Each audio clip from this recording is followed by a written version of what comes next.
Magandang gabi o araw po sa inyo. Ako po si Topper at ibabahagi ko po sa inyo ang karanasan naming hindi ko kailanman inakalang mangyayari sa amin. Sariwa pa rin sa isip ko ang mga nangyari noon. Noong taong 1997, 22 taong gulang ako.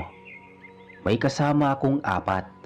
Si Maki, si Fernan, si Cora, si Laila at ang pinsan ni Cora na si Isabela. Papunta sana kami sa isang bayan sa Eastern Visayas. May lalawigan doon na pupuntahan si Cora para asikasuhin ang lupa ng pamilya nila. Ako ang nagmamaneho ng lumang owner type jeep ni Maki. Umaga pa lang, bumiyahe na kami mula sa pier. Topper, sigurado ka bang tama itong dinadaanan natin? Ayon sa pinagtanungan ko, ito raw ang tamang shortcut. Tahimik naman si Fernan. Nakatingin lang sa bintana. Si Laila naman, hawak ang bag niya. Halatang kinakabahan. Si Isabel mula pa kanina, hindi mapakali. Bandang hapon napansin naming bihira na ang mga dumadaang sasakyan. Puro puno na lang at lupa ang kalsada. May mga bahay na gawa sa kahoy, magkakalayo sa isa't isa. Parang mali yata, Topper. Dapat may karato na tayo na nakikita, sabi ni Cora. Huminto ako saglit at bumaba. Walang signal ang radyo. Wala ring makitang malinaw na direksyon. Maya-maya, may matandang lalaking biglang lumitaw sa gilid ng kalsada. Payat, nakapambahay, at may hawak na supot. Atay, tama po ba tong daanan papuntang San Roque? Bahagyang napangiti ang matanda. Oo, diretso lang kayo. Pero bago magdilim, hanap ka kayo na matutuluyan. Nagkatinginan kami ni Maki. Bakit po? Sabi ni Maki. Hindi na siya sumagot. Tumalikod na lang siya at naglakad papasok sa mga puno. Nagpatuloy kami sa biyahe. Lumalim ang daan. Mas naging makitid hanggang sa tuluyan na kaming napadpad sa isang baryo. May karatulang kahoy na halos burado na ang sulat. Ang nabasa ko lang, Barangay Malinaw. Bandang 6:00 na ng gabi, wala ng araw, biglang tahimik ang paligid. Nagsalita si Laila. Topper, parang walang tao. Pero may mga bahay, may ilaw sa ilan, may aso na biglang tumahol pero hindi namin makita. Huminto kami sa tapat ng isang bahay na may bukas na pintuan. Lumabas ang isang babaeng nasa edad 30. May hawak na lampara. Mga taga saan ba kayo? Tanong ng babae. Naliligaw po kami. Pwede po bang magtanong kung may matutuluyan kami ngayong gabi? Kahit ngayong gabi lang. Sabi ko naman. Tumingin siya sa likod, saka muling bumaling sa amin. Pwede, sa bahay ng biyanan ko, pero may kondisyon. Sabi ng babae. Ano po yon? Tanong ni Maki. Pagkatapos ng 9:00 ng gabi, huwag na kayong lalabas kahit may marinig kayo. Napatingin ako kay Cora. Bakit po? Hindi siya agad sumagot. Basta para sa ikabubuti ninyo, sagot ng babae. Pinapasok niya kami sa isang lumang bahay na gawa sa kahoy at yero. Amoy lupa at kandila ang loob. May isang matandang babae doon na nakaupo, nakatingin lang sa amin. Ate Cora, parang kilala ko ng matandang yun. Sabi ni Isabela. Hindi ko alam kung bakit pero biglang nanlamig ang batok ko. Habang inaayos namin ang gamit, may narinig ako nga mahinang tawa sa labas. Parang babae pero paos. Narinig niyo yun? Tahimik ang lahat. Lumapit ang matandang babae sa amin. Pagpatak ng 9:00, isara ninyo ang mga mata ng bintana. Tumingin siya sa direksyon namin. At huwag ninyong tatawagin ang isa't isa kapag gabi na. Dagdag pa lang matanda. Doon nagsimulang bumigat ang pakiramdam ko. At doon rin nagsimula ang gabing hindi namin nakalimutan. Tahimik ang loob ng bahay matapos magsalita ng matandang babae. Walang nagsalita sa amin. Naririnig lang ang huni ng kuliglig sa labas at ang pagaspas ng mga dahon. Umupo si Maki sa may sahig, halatang hindi mapakali. Si Fernan naman ay sumandal sa may dingding. Nakapikit pero gising ang isip. Si Cora at Laila magkatabi, mahigpit ang hawak sa mga bag nila. Si Isabel mula kanina pa nakatingin sa bintana na parang may hinihintay. Bandang alas 8:30, nagsimula ng humangin ng malakas. Kumalabog ang bubong na yero. Biglang namatay ang ilaw ng gasera sa sala. Topper namatay, sabi ni Laila. Tumayo ako at sinindihan ulit ang posporo. Bumalik ang liwanag pero mas lalong naging madilim ang paligid. Parang ang bigat ng hangin dito sabi ni Maki. Maghahating gabi na, magsisimula na ang ingay, sabi naman ng babae. Anong ingay po? Tanong ko. Hindi na siya sumagot. Lumabas na lang siya ng bahay at sinara ang pinto. Nagtingin ng kaming lahat. Hindi ko gusto to, sabi ni Fernan. Eksaktong alas 9, biglang may narinig kaming kaluskos sa may bubong. Parang may gumagapang na mabigat. Pusa lang siguro yun, sabi ni Cora. Pero hindi pusa ang tunog. Mabagal, parang sinusukat ang bawat galaw. Maya-maya may narinig kaming boses sa labas. Mahina pero malinaw. Tinawag nito si Cora. Napapitlag si Cora. Topper, may tumatawag sa akin. Huwag kang sasagot. Muling narinig ang boses. Ngayon mas malapit na. At sinasabi nga, buksan daw ni Cora ang pinto. Napahawak si Isabel sa braso ko. Hindi boses ng tao yan, sabi niya. Biglang may kumatok sa bintana naman, 3 mabagal na katok. Napatras si Laila. Mahawa ka, Topper. Gusto ko na umalis dito, sabi ni Laila. Hindi kami makagalaw. Parang may pumipigil sa katawan namin. Biglang nagsalita ang matandang babae mula sa sulok. Hindi namin napansin na lumapit siya. Huwag kayong titingin, sabi niya. Kasabay noon may narinig kaming malakas na lagapak sa may labas. Parang may bumagsak mula sa bubunga. May amoy na parang panis na dugo ang pumasok sa may bahay. Amoy na bubulok yun sabi ni Fernan. May anino na dumaan sa dingding. Mahaba ang katawan, baluktot ang likod. May umiiyak sa labas, tunog bata. Boses ng bata ay nagsasalita ng, Kuya Topper, tulungan mo ko. Wika ng boses bata. Huwag kang gagalaw, sabi ni Maki. Biglang tumahimik ang lahat. Makalipas ang ilang segundo, may narinig kami mabilis na yabag papalayo. Parang tumakbo papasok sa may gubat. Bumukas ang pinto. Bumalik ang babaeng nagpatuloy sa amin. Pawis na pawis, nanginginig. May isa sa inyo ang tinatawag nila, sabi ng babae. Napatingin siya kay Isabela. Ikaw, may dugo ka ng taga rito, sabi ni Isabela. Nanlaki ang mga mata ni Isabela. Hindi ko alam ang sinasabi ninyo. Lumapit ang matandang babae kay Isabela at hinawakan ang kamay niya. Alam mo, matagal mo na yung nararamdaman, sabi ng matanda. Tahimik si Isabela at bigla siyang napaupo. Simula bata ako, may naririnig akong tinig sa panaginip, sabi niya. Nagkatingin ng kaming lahat.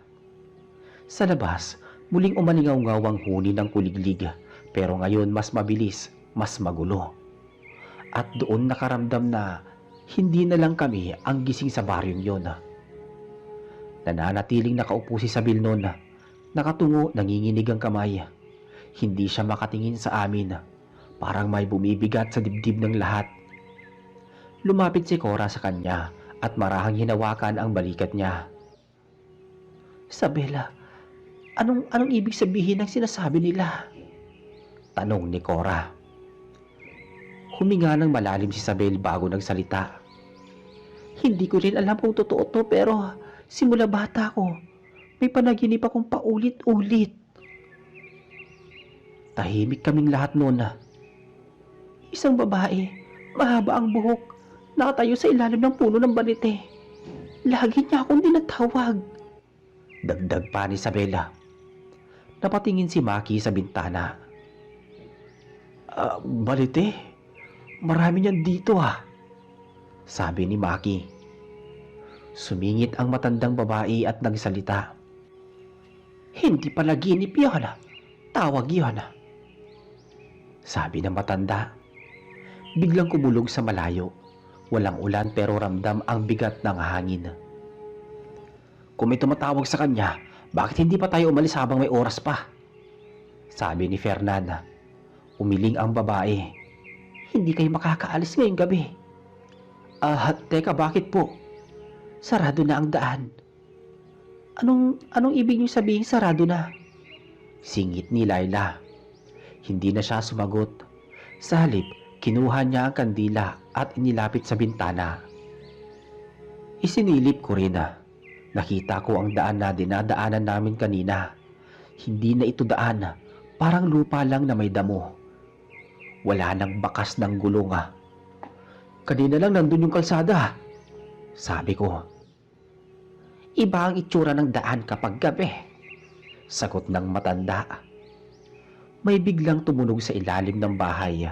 Parang may naglalakad sa putikan. May tao ba sa ilalim? Tanong ni Maki. Dahang-dahang yumuko si Fernan at sumilip sa pagitan ng sahig na kahoy. Topper, paa ba yun?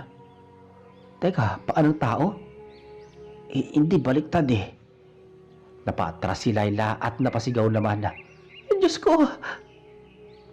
May mahabang ungol mula sa ilalim. Mabagal, parang nasasaktan. Maya-maya, biglang nagsalita si Isabela. Nanginginig ang boses. Naririnig ko sila. Sino? Tanong ni Cora. Mga babae, galit sila. Sagot ni Isabela. Huwag mong papakinggan. Huwag mong sagutin. Sabi na matanda. Biglang may kumalabog sa pinto naman na isang malakas na suntok. Napatalon si Maki. Teka, may gustong pumasok. Muling kumalabog ang pinto ng mas malakas. Maya-maya may boses na lumabas. Paus, pilit ginagaya ang tono ni Cora. Topper, buksan nyo. Ako to. Sabi ng boses. Napatitig si Cora sa pinto. Teka, hindi ako nagsasalita. Okay, lalapit. Unti-unting bumukas ang bintana sa gilid. Walang humahawak noon dahan-dahan lang itong umaangat. Maya-maya may pumasok na hangin na may amoy lupa at dugo. Sa liwanag ng kandila may nakita akong anino na dumaan sa kisame. Baliktad ang ulo, nakadikit sa yero.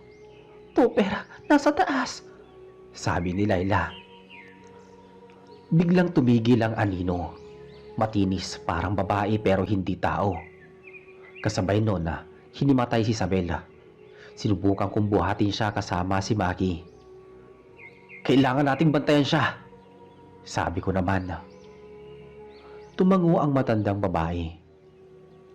Dahil siya ang susi, kung makakaalis pa kayo, sabi niya. Sa labas, muling nagsimula ang yabaga. Hindi isa, kundi marami sila. Palibot ng bahay, may gumagalaw. At doon ko naintindihan na hindi kami bisita sa baryong yon. Kami ang pakay. Mas lalong lumalakas ang ingay sa labas. Hindi na ito basta yabag lang. Parang may nagkakalkal sa ilalim ng kubo.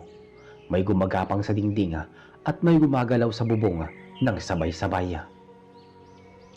Mahigpit kong hinawakan si Isabela habang walang malay. Mabigat ang katawan niya, parang hinihila pababa. Topper, Hindi na iisa yan, sabi ni Maki. May marahang kumalmot sa pinto. Hindi malakas pero paulit-ulit para sinasadya para hindi agad mapansin na. Ayoko na rito, sabi ni Layla. Pinilit ni Cora na yakapin si Layla para patahimikin. Tahimik ka lang, pakinggan mo ako. Mga aswang yan, matagalan nilang hinihintay ang gabi. Singit ng matanda. Nalaki ang mga mata ni Fernan. Ibig sabihin, alam nila na nandito kami. Tumango ang matanda. Alam nila kung sino ang kaya nilang kunin. Dagdag pa nito. Maya-maya biglang may tumama sa dingding. Hindi suntok, parang ulo. Napaatras si Maki. Ano yun? Mula sa bintana naman may pumasok na mahabang daliri. Maitim, payat, may mahahabang kuko. Kumapit ito sa kahoy. Topper, kamay yan sabi ni Layla. Agad kong sinara ang bintana at tinulak pababa ang kahoy. Ngunit may maririnig na tawa sa labas. Paus at masaya. Nandyan na kayo, sabi nito. Biglang may sumagot mula sa kabilang gilid. Isa pang boses iyon. Sa wakas. Naririnig ko sila sa isip ko, sabi naman ni Cora. Huwag mong papakinggan. Baliwalain mo lang, sagot ko naman. Maya-maya biglang bumukas ang pinto ng bahagya. Hindi namin ginalaw pero may sumilip na muka. Babae, paputla, baliktad ang mga mata. Buksan niyo pa, sabi ng nilalang. Isinara ng matandang babae ang pinto at sinandalan. Huwag kayong gagalaw, wika ng matandang babae. Sa bubong naman, may gumagapang ng mabilis. Narinig ang pagkakakalansing ng yero. Parang may dumadami. Topper, napapaligiran tayo. Maya-maya nagising si Isabela. Bigla siyang huminga ng malalim at dumilat ang mata. Narito na sila, sabi ni Isabela. Isabela, anong sinasabi mo? Umupo siya kahit nanginginig. Hindi nila gustong pumasok. Dagdag pa ni Isabela. Nagkatinginan kami noon anong ginagawa nila sa labas? Tanong ni Fernan. Hinahabol nila ako. Maya-maya, biglang may sumigaw sa labas. Hindi babae, hindi lalaki. Parang hayop. Kasunod noon, may malakas na hampas sa may bubong. Bumigay ang isang piraso ng yero. At may aninong bumaba, baliktad ang katawan, nakadikit sa kisame. Bumuka ang bibig ng nilalang, mahaba ang dila at nangingitim. Sabel! Wika ng aswang. Napatras siya at napasigaw. Wag! Wag! Biglang humiyaw ang lahat ng nasa labas, sabay-sabay. Sa paligid ng kubo, may naglalakad naman. May gumagapang, may lumilipad. At sa gitna ng ingay, nagsalita muli ang matandang babae. Kapag kinuha nila siya, hindi na kayo makakalabas. Mas lalong humigpit ang hawak ko kay Isabela habang ang mga aswang sa labas ay patuloy na naghahanap ng paraan para makapasok. Unti-unting bumigay ang isang bahagi ng dingding sa bandang likod ng kubo. May lumuwang na siwang sa pagitan ng mga kahoy. Mula doon, may sumingit na mahabang braso, payat at nangingitim at may matutulis na kuko. Topper, pumapasok na sila, sabi ni Layla. May marahang tawa na nagmula sa siwang. Hindi malakas pero malinaw. Amoy sariwa. Biglang may isa pang pumasok mula sa kisame. Bumagsak ito sa may sahig ng nakatalikod. Baluktot ang binti, pero nakatayo pa rin naman. Umiikot ang ulo niya. At dahan-dahan siyang humarap sa amin. Huwag kayong gagalaw, sabi ni Maki. Parang sinisipsip ng nilalang ang hangin. Lumaki ang ilong nito at gumalaw ang dibdib. Marami kayo. Maya-maya may isa pang pumasok sa bintana. Babae ang itsura, mahaba ang buhok pero wala ang mga mata. Nakangiti siya habang naglalakad na papalapit. Napatras naman si Cora at natapilok. Hinila ko siya subalit. May humahatak sa akin, sabi ni Cora. Sinipa ni Fernan ang kamay hanggang bumitaw. Narinig ang tunog na parang nabasag na sanga. Sumigaw ang aswang pero masaya ang tunog. Hindi sila nasasaktan, sabi ni Fernan. Sa sulok ng bahay may dalawa pang aswang na pumasok. Nakayuko sila, parang inaamoy ang sahig. Unti-unti silang lumalapit kay Layla. Huwag, maawa kayo, sabi ni Layla. Tumawa ang isa. Hindi kami marunong maawa, sabi ng aswang. Biglang humatak ang matandang babae sa isang maliit na kahon. Nasa ilalim yon ng mesa. Binuksan niya ito at naglabas ng tuyong dahon at abo. Huwag kayong lalapit sa gitna, sabi ng matanda. Topper, tanggalin mo yon. Ibinato niya ang abo sa sahig. Umalingasaw ang amoy. Umatras ang dalawang aswang at napasigaw. Pero hindi lahat ay umatras. Ang aswang na nasa kisame bigla bumaba at tumapo sa likod ni Maki. Napasigaw siya. Topper, tanggalin mo. Hinila ko ang nilalanga. Mabigat at madulas ang balat nito. Tumama ito sa dingding at gumapang palayo habang tumatawa. Sa pinto naman tuluyan nang bumigay ang kandado. Dalawa pang aswang ang pumasok pero pareho silang nakatingin kay Sabel. Nararamdaman ko sila. Lumapit ka sa amin, Sabel. Pero hindi siya makagalaw. Parang may pumipigil sa katawan niya. Lumapit ang isa sa aswang at dahan-dahang parang nasasayahan sa ginawa niya. Sabela! Sigaw ni Cora. Biglang sumigaw ang matandang babae. Kapag hinayaan niyo silang pumaligid, kakain sila ng paisa-isa, sabi ng matanda. May aswang na biglang lumapit kay Fernan. Inamoy ang leeg niya. Napaatras siya. Nanginginig. Topper, nasa likod ko, sabi naman ni Fernan. Tumili si Layla nang maramdaman niyang dumidila sa braso niya. Hindi siya sinaktan pero ramdam ang init ng hininga. Mamaya ka, sabi ng aswang. Sa loob naman ng kubo, 6 na ang aswang. May gumagapang sa sahig, may nakadikit sa kisame, may nakatayo sa dilima, at lahat sila ay nakangiti. At sa gitna nila, unti-unting lumalakas ang ungol ng gutom. Lumapit ang aswang na pinakamalapit kay Fernan. Dahan-dahan itong inilapit ang muka sa leeg. Bumuka ang bibig nito at kita ang may itim na ngipin. Topper, tulungan mo ako, sabi ni Fernan. Hinila ko siya papalayo pero biglang may humarang sa harapan namin. Isang aswang na nakayuko. Halos gumagapang. Umangat ang ulo nito at tumitig sa akin.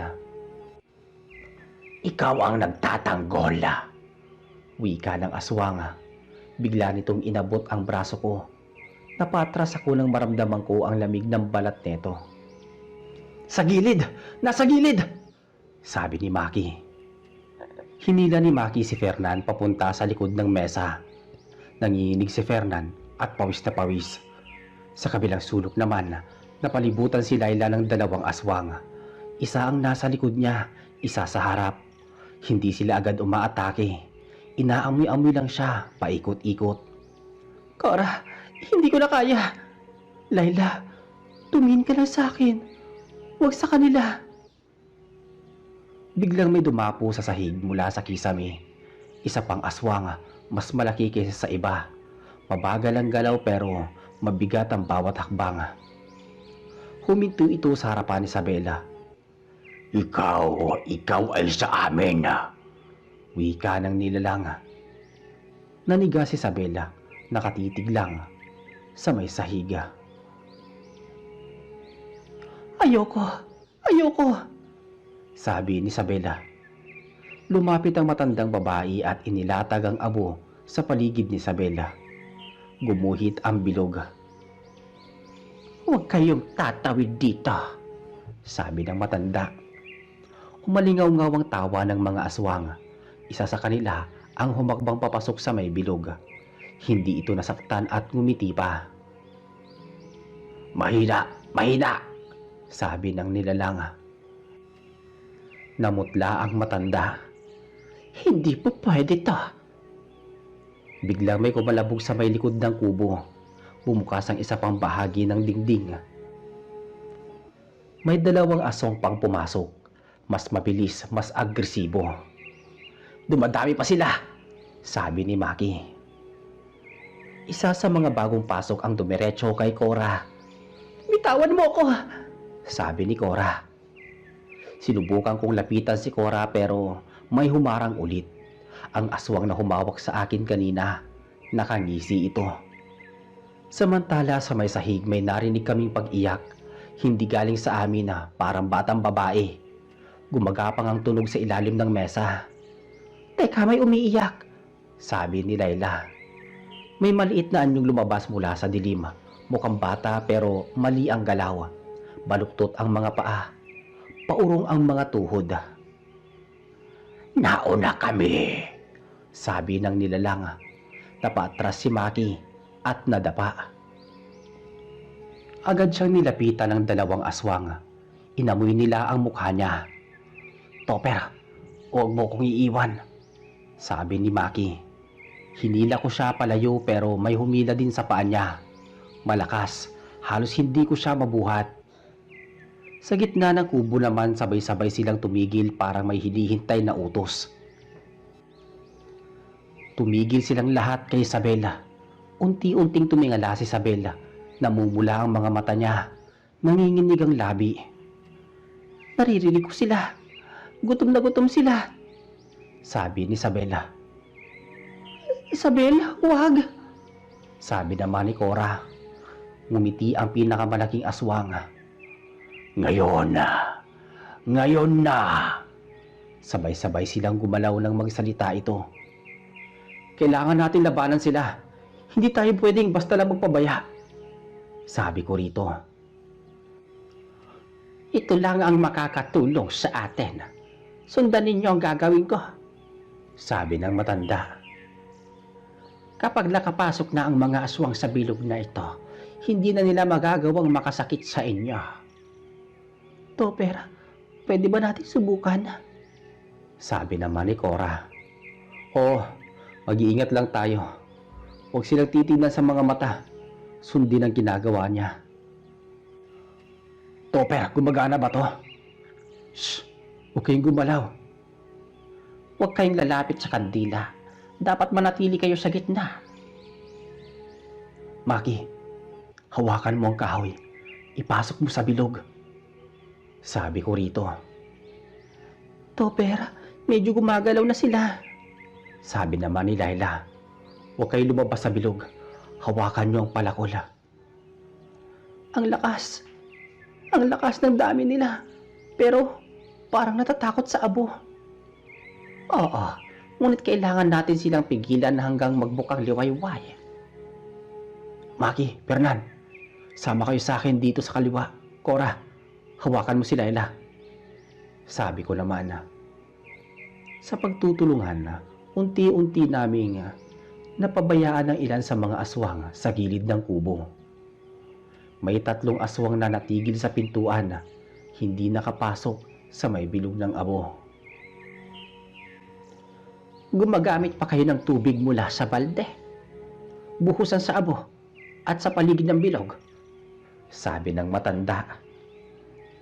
Topper, parang natatakot na sila. Tama, tuloy lang tayo. Huwag kayong lalapit sa kanila. Sa tulong ng matanda at ng bilog na abo, palakol, kahoy at tubig, nakontrol namin ang kilos ng mga aswang sa loob ng kubo. Ngunit alam naming lahat, hindi ito permanente. Magkakaroon sila ng lakas sa dilim. Kailangan manatili kayo sa gitna hanggang sa sumikat ang araw, sabi ng matanda. Mabilis ang pintig ng puso namin na habang nakatingin sa mga aswang sa labas ng bilog. Halos hindi na umuusad ang oras at ang liwanag ng kandila ay nangihina. Topper, parang lalakas na naman sila. Huwag kayong lalapit. Dapat manatili tayo dito sa gitna ng bilog. Maya-maya, napatingin si Isabel sa matanda. Nanginginig pa rin na. Kailangan ba talaga nating labanan pa sila? Kung gagaling sila sa labas, hindi kayo pwedeng lumabas. Kung gagawa kayo ng galaw sa labas, agad nilang makikita ang kahinaan ninyo. Topper, paano natin mapipigilan ang mga to? Hinawakan ko ang palakol at kahoy nang marinig ko ang sinabi ni Cora. Sabay tayong tatayo. Maki, sa kanan mo. Fernan sa kaliwa. Cora, hawakan mo si Laila at Sabel. Manatili ka sa gitna ng bilog, sabi ko rito. Tumayo kaming lahat, nanginginig ngunit determinado. Kapag humakbang sila, itulak ninyo gamit ang kahoy. Abangan ang bawat galaw. Huwag kayong matakot, sabi ng matanda. Topper, ang laki ng gagawin namin, sabi ni Maki. Kaya natin to, magtulungan tayo. Hinawakan namin ang kahoy, sabay-sabay na itinulak ang unang aswang na humakbang papasok. Kailangan palang ritual. Ipagpatuloy ang abo at kahoy. Hindi sila napipinsala, sabi ng matanda. Kumuha siya ng abo at tinapik sa sahig sa paligid ng bilog habang ang mga aswang ay nagsimulang umiwas. Nakaramdam ako ng kaunting ginahawa pero alam namin panandalian lang yun. Topper, baka marami pa silang susunod, sabi ni Cora. Maganda tayo sa lahat ng galaw nila, sabi ko naman. Topper, parang hindi nila kami makakalimutan. Parang gusto talaga nila kaming kainin, sabi naman ni Laila. Hindi, kaya natin sila. Basta manatili lang tayo dito sa loob ng bilog, sabi ko naman. Pinindot ng matanda ang palad ni Isabela, nagbigay ng malakas na enerhiya. Gagamitin natin ang lakas mo para pigilan sila, sabi ng matanda. Sige, susubukan ko, sagot ni Isabela. Topper, gumagana ba? Oo, patuloy lang. Huwag kayong gagalaw sa labas ng bilog. Maya-maya pa, unti-unting nagulat kami nang makita na ang ilang mga aswang ay nagtatangkang umatras, umiiwas sa mga galaw ni Isabela at ng matanda. Ngunit may isa pang grupo pa rin na nagmamasid sa paligid, naghihintay ng pagkakataon. Ang bilog ng abo, kahoy, palakol at ritual ng matanda kasama ang galaw ni Isabela ang nagiging sandata namin laban sa gutom at galit ng mga aswang sa labas. Sa loob ng kubo kahit nanginginig, alam naming ito lang ang paraan para mabuhay hanggang sa sumikat ng araw. Habang nakaposisyon kami sa loob ng bilog, may narinig kaming marahas na kaluskos mula sa bubong. Isa pang aswang ang bumagsak mula sa kisame pero sa halip na lumapit sa amin, natumba ito sa may sahig at mabilis na umatras. Halatang natatakot sa init at amoy ng abo. Topper, tila natatakot na talaga sila. Oo, pero huwag kayong magpakaloko. Marami pa rin ang nakapaligid, sabi ko naman. Topper, lalapit na sila. Maki, hawakan ang kahoy. Cora, hawakan si Laila. Huwag kayong gagalaw sa labas, sabi ko naman dito. Hindi kayo makakalapit, sigaw ni Isabela. Topper, nakakatakot sila. Manatili lang tayo sa gitna. Huwag kayong lalapit sa kanila. Maya-maya biglang may dalawa pang aswang ang sumilip sa bintana. Halata ang kuryosidad at gutom sa mga mukha nila. Subalit, sa tuwing lumalapit sila sa abo at kahoy na yon, natatakot sila at dahan-dahang umaatras. Kaya natin ito. Manatili lang kayo sa gitna hanggang sa umaga, sabi ng matanda. Sa paglipas ng ilang sandali, ang mga aswang ay tuluyang huminto. Huminga ng malalim si Maki habang si Fernan naman ay umupo sa may sahig. Nanginginig pa rin. Si Cora at Layla ay mahigpit na magkayakap at si Isabel ay nakatingin sa abo. Humihinga ng mabuti. Lahat tayo ligtas na. Hindi na nila kaya pang pumasok, sabi ko naman. Tahimik ang paligid. Walang maririnig kundi huni ng kuliglig at malamig na hangin. Ang mga aswang naman ay lumayo sa labas. Bumalik sa dilim ng kagubatan. Hindi na muli sumubok na pumasok. Ngayon lang natin masasabi, nakaligtas kayo. Unti-unting bumaba ang tensyon sa loob ng kubo. Napatingin ang bawat isa sa isa't isa. Halatang pagod, nanginginig ngunit buo ang loob. Topper, nakaligtas na ba tayo talaga? Tanong ni Layla. Oo, salamat sa lahat ng tulong ninyo at kay Isabel at sa matanda. Hindi namin kaya to kung nag-iisa lang kami, sabi ko naman. Natakot ako pero nakatulong ako, sagot ni Isabela. Sana hindi na sila bumalik pa, singit naman ni Cora. Huminga ng malalim ang lahat habang unti-unting sumisikat ang araw. Nagpapalitan ng liwanag sa paligid ng liblib na baryo. Ang bilog ng abo at ang kahoy na tinulak namin ay nananatiling paalala ng laban na yon. At ang gabi ay naglaho sa liwanag ng umaga. Sa wakas, nakaligtas kami at ang baryo sa paligid ay tila muling nagkaroon ng katahimikan kahit na ang alaala ng mga aswang ay mananatilig sa amin magpakailanman.